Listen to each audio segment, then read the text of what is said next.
So the results of my hair tissue mineral analysis came back, and today we're going to go over why I seemingly am showing signs of low testosterone, low thyroid, low adrenals, and am I really that bad off?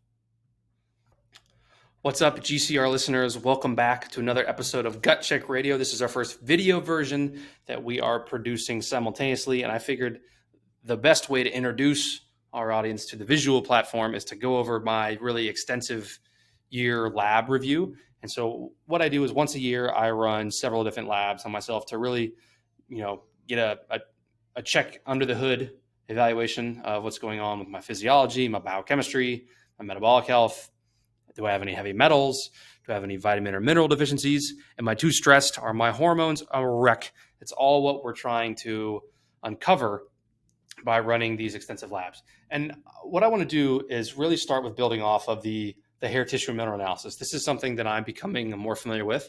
This is actually a testing methodology that's been around for decades. So it has had a lot of time to be vetted by the market and to be had a lot of the kinks worked out, whereas a lot of these newer functional medicine stool, urine, salivary testing hasn't had enough time to be scrutinized and to be updated and really to be honed in on. So I thought that the hair tissue mineral analysis would make for a great understanding to know more about, I know what my labs say about my thyroid and testosterone hormones, and I know what my DEXA scan results say. And I really wanted to know when running this, what did the results of the hair tissue mineral analysis say? And do they match up with that? And also, do they match up with my Oura Ring data? The Oura Ring is one of my favorite devices to wear. What I touch on is with the hair tissue mineral analysis, what it's doing is it's looking at your mineral status and trying to give an estimate as to the state of your nervous system. Are you in a more fight or flight, sympathetically driven state, or are you more parasympathetic, the state that's typically associated with the rest and digestible state? And it's not like either one of those is off or on. It's really this continuum, and your nervous system is always vacillating back and forth between those two. So based on the results of my hair tissue mineral analysis, they said I was metabolic type, slow type 1. What that meant when they say slow is that I'm more parasympathetically dominant. And we can even go over here to one of the Trace Minerals newsletters. As you can see here, it has the parasympathetic mineral pattern versus the sympathetic mineral pattern. And the stark contrast are notices in the first four minerals. In the parasympathetic mineral pattern, you're seeing a much higher relative amount of calcium and magnesium from the hair sample relative to sodium and potassium. And in the sympathetically driven mineral pattern, you're seeing a higher abundance of sodium and potassium relative to calcium and magnesium. And for those of you listening on a podcast, really, it's a bar chart, and the sodium and potassium are much higher in the sympathetic mineral pattern. And in the parasympathetic mineral pattern, we see much higher amounts on this bar chart of calcium and magnesium relative to the sympathetic mineral pattern. I would say on the sympathetic mineral pattern, calcium is about a fourth and magnesium is about a tenth. It's much significantly lower. If we go back to my results, there's honestly it's not, for those of you listening over the podcast, there's really not that much of a stark contrast in those four ratios of calcium, magnesium, sodium, and potassium. They're all pretty equivocal in terms of where they fall on the chart in terms of the reference range. So they're all right about in the middle of what Trace Minerals spits out for its reference range. And I could do an entire hour-long monologue on my opinions on reference ranges, but I think it gets us in the ballpark, and I think it really gets the conversation going. And I think I do show some signs of parasympathetic dominance based on my mineral pattern. I mean, my magnesium, if we're looking at the bar chart, is one of the highest of the tested minerals. Even though it's still in the middle of the reference range, it's higher relative to things like calcium, sodium, and potassium. But there's nothing, honestly, from these first four that really jump out at me and say, oh my gosh, I'm too sympathetic or I'm too parasympathetic. It's not really something I'm worried about. But what is fascinating to cross-reference this with is my Oura Ring data. So the Oura Ring is one of my favorite devices for measuring the state of your nervous system, for measuring specifically your heart rate variability and your resting heart rate, which both of those objective tools give us great insights into what is happening into your stress response. How stressed are you? You may say to yourself, man, I feel fine. I'm not stressed in the slightest, when you could be stressed to the nine. Or you could be saying, gosh, I'm so stressed all the time. But when you look at your data, you're actually more resilient than you give yourself credit for. So what I want to do is take what the hair test said that I was more parasympathetically dominant. And then I wanted to go to my Oura Ring data and see, did they match up, or is it all just a bunch of fake news? So for those of you watching on YouTube right now, I am in my Oura Cloud, which gives you a pretty thorough breakdown of all of your statistics from the Oura Ring. For those of you listening on my podcast, what essentially we're looking at is a graph of the entire time I've worn my Oura Ring, and plotted on the y-axis is my heart rate variability. So what I have plotted is the entire time I've worn the ring, and I've worn the ring now for about 9 months. So I have plenty of enough nightly readings to really get a sense on, okay, what has my HRV been over that entire time? And my HRV based on Oura is 55 milliseconds. Now, the next question, majority of you are probably wondering, is that good or bad? And the answer, yes. It's always not great to just look at your HRV and just say good or bad. You want to compare yours to yourself previously. You want to look at the fluctuations. But one thing we also can do that Oura was nice enough to do is they looked at all their internal data of HRV for both male and female and stratified it by age. So now what we can do is we can compare my HRV based on my age to other males in my same age range.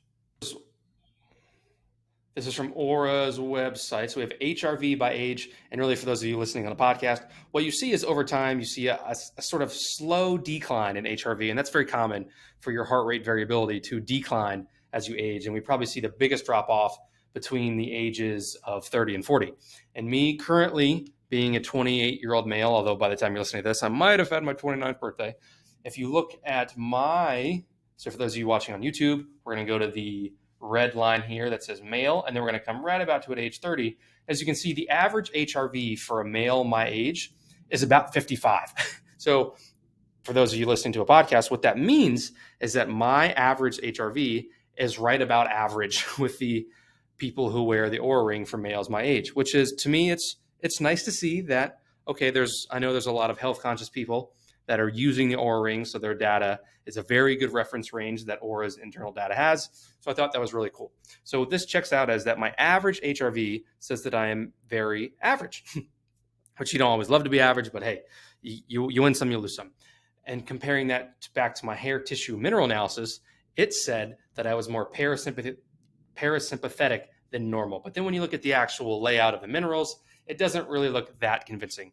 But the next thing I want to show you all is my average resting heart rate relative to Oura. So we can use HRV to compare nervous system state, but we can also use your average resting heart rate to really get a sense of, is your nervous system more sympathetic or parasympathetically driven?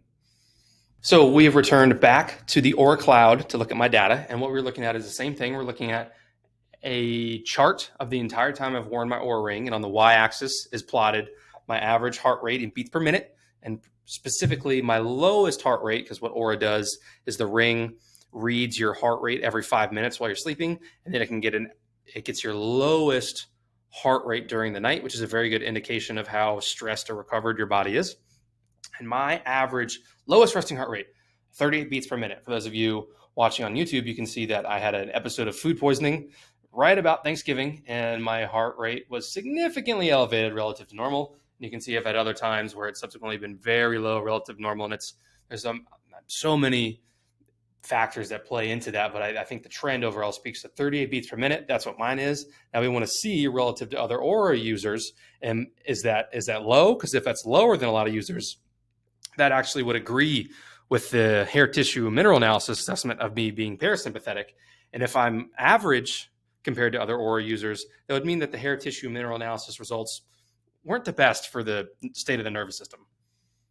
Here we are on Aura's website again, looking at resting heart rate by age. And specifically in this graph, we're looking at the lowest resting heart rate. So this is the lowest heart rate Oura measured during your night of sleep. And for the listeners on the podcast, we'll give you some lowdown here. So on the x-axis, so going horizontally across the x-axis, we have age between males and females. And then on the y-axis, we have the resting heart rate measured in beats per minute. And so what we're going to do is we're going to come over to roughly age 30, because we'll just assume it's closest for proximity for me. And males are the red line. So you can see the average for a male my age is about 52 beats per minute.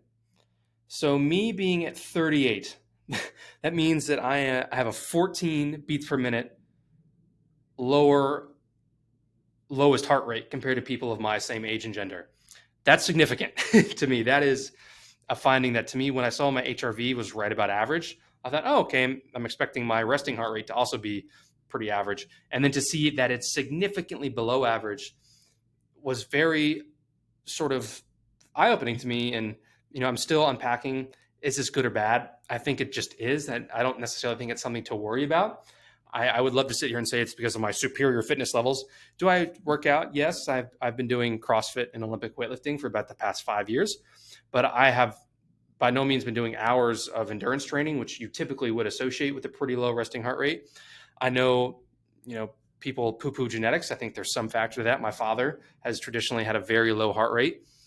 So I think there's some of that at play. And also I do try very, very diligently to manage my stress and meditate and do breath work and to really prioritize sleep. So that also could be playing a factor. So all these environmental factors are heavily influencing this number. And this just tells me that my resting heart rate is pretty low. Next up, they actually have a normal distribution curve. So for those of you listening to a podcast, you can think of this normal distribution graph as sort of a reverse U, in that it's collecting all this data. And in the middle, you sort of have this, or you have this mountain type shape where you have the climb and then you have it coming up. And the peak of that mountain is really said to be the mean or the average. So the average lowest resting heart rate. And then the troughs of that mountain or the come downs sort of tell you, are you on either end of the spectrum? And for those of you watching on YouTube, you can see from this normal distribution curve that I am a resting heart rate about 38. So I am way below the bottom 5%, likely the bottom 1%. Typically you might see one or two other plots for one or two standard deviations. I would imagine based on these results that I am outside of two standard deviations, specifically below the mean, which further coincides with and gives more visual to the idea that my resting heart rate is really, really low. And now I want to return to the newsletter from Trace Minerals, the company that performs the hair tissue mineral analysis, because they have below the parasympathetic mineral pattern, health conditions that might be associated with parasympathetic activity. For those of you listening on the podcast, I'll read a few aloud that I think are most related to me. So under the health conditions characterized as parasympathetic, my labs, which we'll get into in a second, have showed a tendency toward hypothyroidism. So that was very interesting to see that. I do have lab evidence of autoimmunity, specifically Hashimoto's, which we'll get to momentarily. I have had episodes of orthostatic hypotension. So one of the conditions they've listed is hypotension, which really has to do with an inability for your arteries to compensate as you stand up too quickly, and then blood doesn't pump as well, and then you faint or you get syncope, as the fancy medical speak. I've managed that pretty well with electrolyte intake. And those are the ones that really, really stuck out for me the most. So now that we know, or that Trace Minerals has said, hey, you might be hypothyroid, you might have some autoimmunity going on based on your parasympathetic mineral pattern, does that make sense based on my lab work? Here on a Google Sheets chart, I have my hormone-specific labs since the period of 2019. I've gotten these labs once a year. And for the listeners on a podcast, I'll try and be as descriptive as I can. So what I'm looking at here is when I run thyroid labs, I used to be very, very thorough and run all the, reverse T3, free T3, T3 uptake, total T3, total T4. But what I realized is that there's really only two markers that really tell you clinically what's going on. You can run all the data you want to, and you'll get some cool information, but you might not always get clinically actionable information. So when I ran my thyroid labs now, I really pay attention to TSH, or thyroid stimulating hormone, which is the hormone your brain, specifically your pituitary gland, produces to tell your thyroid, hey, make me some hormone. And then free T4, which is the hormone that is most sensitive to changes in TSH. So the reason your doctor has probably always run a free T4 as opposed to total is because free is the one that will change the most as your TSH fluctuates. So it gives us a very good idea of how sensitive your thyroid is. And anything visually for the people watching on YouTube, anything you see in red is outside of the lab range. Anything in yellow is outside of the functional range or optimal range that I use with a few of my patients. I think we can pay more attention to the red. As you can see, my TSH since about 2019 has been above the lab range. And so diagnostically, you could call that subclinical hypothyroidism. So that's what sort of the hair tissue mineral analysis was aiming toward, which is sort of interesting. That's another concordant data set. And then if we look at my TPO antibodies, which TPO stands for thyroid peroxidase, and these are markers of autoimmunity. So it's essentially saying that your immune system has tagged a particular part of your thyroid as a problem child, for lack of a better word. And as you can see for the people watching on YouTube, my TPO antibodies have been above 300, and typically, so you can see the average here, they've been averaging in the mid 500s. And clinically for me, if I see TPO antibodies above 300, that's when I'm wanting to know more. And so to me to be every single time above 300, if I were to go to a traditional endocrinologist, they would diagnose me with Hashimoto's. Now I've done a lot of work on myself and with the people that I work with, in that just because your labs meet a particular diagnostic criteria doesn't mean we need to give you and your nervous system and your body the label Hashimoto's, because once you have a label, it becomes that much easier to attach and identify, which sounds great, but then that actually makes it harder to heal because your body now associates you with Hashimoto's. And so we try to disassociate from the lab findings, but the lab findings are still an incredibly important piece of information. So the hair tissue mineral analysis suspected that based on me being more parasympathetically driven, which we confirmed via the Oura Ring, I might have a more tendency for hypothyroidism and for Hashimoto's. And wouldn't you know, that's kind of where we're headed. One last final piece, my free T4. So anything below 0.8, the lab flags as low, and some people have different ranges. Mine has averaged out to be about 1.07. So I'm pretty close to, I'm lower on the reference range for free T4. It's not clinically diagnostic of hypothyroidism. It's getting there, and it's one of the things that I'm continuously checking, and it's one thing I'm starting to pay more attention to on my patients. But also, your absolute hormone level, or just because it says I have 1.2 nanograms per deciliter free T4, does not mean that is an absolute thing, right? That number fluctuates tremendously based on TSH, and these labs aren't perfect, but they get us in the ballpark. So one thing I want to look at next is, do I have any heavy metal burden? And hair tissue mineral analysis actually has been used by the EPA for monitoring exposure to environmental chemicals and specifically heavy metals. And it's much better for analyzing some than others. I will say for things like arsenic and cadmium and aluminum, it's very good. Blood testing is great for lead and mercury. You really want to get a threefold analysis from hair, stool, and urine. So I really, what I'm paying most attention to on this in terms of heavy metals is arsenic, cadmium, and aluminum. And as you can see, for those of you watching on YouTube, arsenic is within the reference range, so it's not a concern. For those of you listening to the podcast, it is not flagged as high. And the reason I'm paying attention to heavy metals is we know heavy metals can disrupt thyroid function. So that's one thing, especially, and they can be a contributor to autoimmunity. So that's one of the things we want to pay attention to is there any heavy metal burden in my body? The only heavy metal that was above the reference range was uranium. So for those of you watching on YouTube, you see uranium here, and it is above this little bottom bar right here. And I did some digging. So I currently live in the Phoenix, Arizona area, and uranium is commonly found in people who live in very rocky areas. And Phoenix is essentially just one giant rock, or the state of Arizona. I mean, try to dig a hole in Phoenix. I'll see you in 2 years. Good luck trying to dig through that clay and dirt. And we also have, from running a few of these on other people in local to Arizona, uranium is one that tends to pop up above the reference range. So as of now, I'm sort of seeing it as a nothing burger, and nothing really that people should be concerned with. But I think it is something that I'm going to continue monitoring over time. So the other two metals that I'm concerned with in terms of thyroid function and autoimmunity, I said, it's cadmium and aluminum.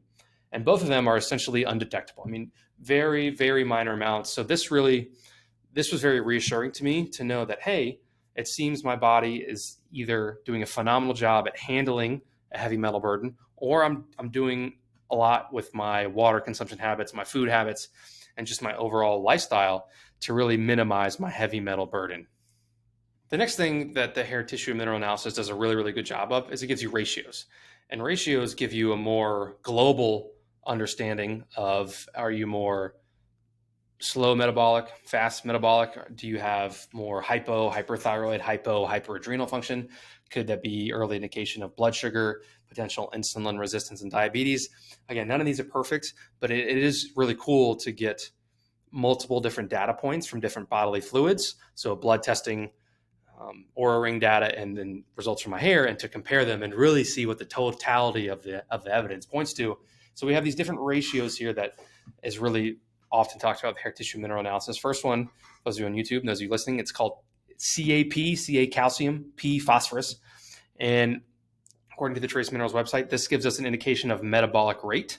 And my calcium to phosphorus ratio is essentially, they say ideal is about 2.6. I'm at about 3.2. So to me, that's not something that I'm worried about. That says that, hey, my metabolic rate, even though the lab says I'm slow, I think really it's just sort of a gross misrepresentation. And I think for the most part, I would say my metabolic rate is fine. The next ratio we come to is sodium to potassium here. That's the NAK right here. And this is what the website says is really associated with overall vitality. And sodium and potassium are the minerals that allegedly are most responsive to changes in your inflammatory status. Different hormones will be secreted in response to an inflammatory event that will subsequently lead to a retention in sodium and a depletion of potassium, and vice versa. And my sodium to potassium ratio is literally ideal. They say ideal is 2.4. I'm at 2.5. So I'm not worried about that at all. And then we start to come to a couple ratios that are really worth double clicking on that are actually starting to tell a little bit of a picture. So the first one we're looking at here, for those of you on YouTube, is the calcium to potassium ratio. And this is what the Trace Minerals website says is associated with thyroid function.